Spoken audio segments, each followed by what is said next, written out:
Welcome to Mornings with Patty, in which I read from one of 6 meditation books. I read a passage from one of them and I share my take on it.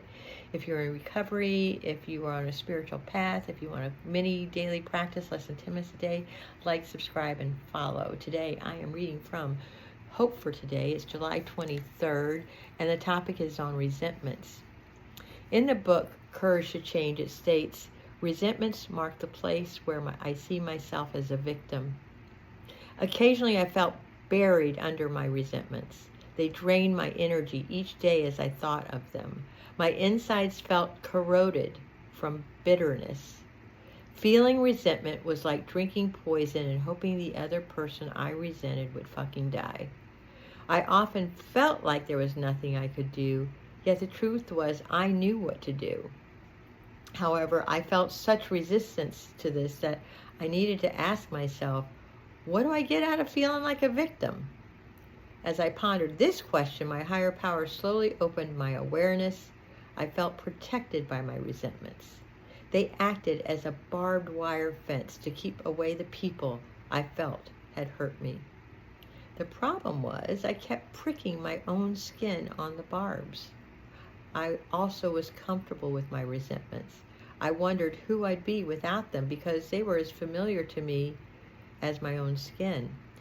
Realizing that my resentments are not necessary or protective opened the door to change. I began relying on my own higher power to show me healthier ways to speak for myself in situations where I felt hurt or damaged. I took a deep breath and allowed my higher power to dismantle a powerfully self-destructive character defect, and I became entirely willing for God to remove that defect of character. Usually we play a part in our resentments. We participate in our very own resentments by entertaining the idea of how somebody fucking hurt me, how somebody did this to me. Back in the 90s, I heard this saying, and I loved it, and it said, life happens for me, not to me. Now, that's a lot to accept, but when I started listening to that and changing reframing that this is happening for me, then I have a different take, and I'm no longer a victim. When I hold on to my own victimhood and my own scenarios of people doing me wrong, it could be a great country song, I hold bitterness.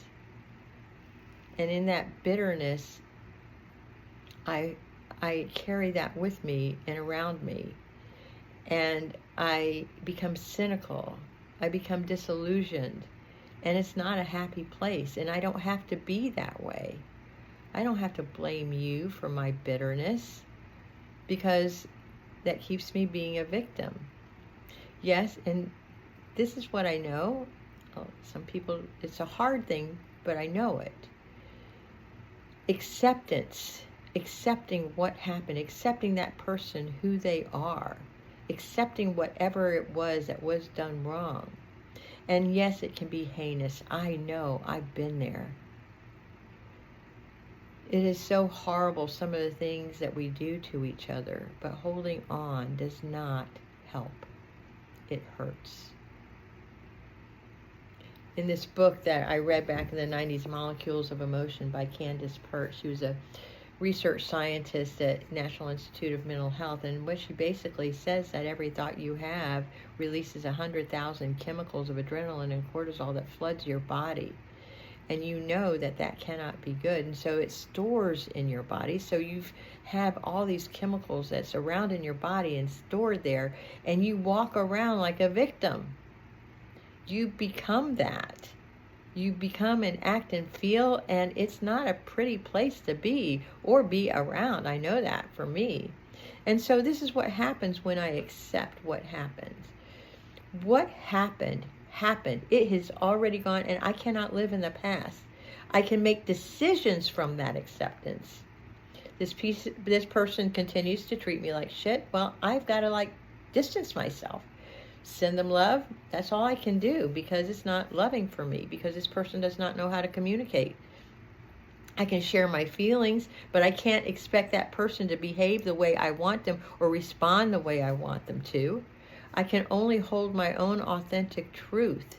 And when I don't speak my truth, that's when the resentment starts to boil inside of me. It's not pretty. What I also know, in this acceptance, I can ask my higher power, God, the universe, love it, whatever that is, to help me with this. Because that power is so strong. And I cannot really experience that power of love unless I have it removed. Unless I have that bitterness, that character defect of making myself into a victim and being angry all the time. So my task and goal for you and me today is find those areas in my life where I'm just so fucking bitter and reframe it to, what was this trying to teach me? What was my lesson in this experience? And maybe it was a part of my growth that I was supposed to have in this lifetime. And let it go. And allow yourself to be happy, because that's what we're here to do, is to be happy and enjoy and love one another. Find those places and ask God to take it from you. Ask your higher power to say, hey, please, this is not serving. And be willing to not be a victim. Be willing not to get the attention any longer about being a victim. That this was for your personal growth. Maybe it was for being an inspiration to some others.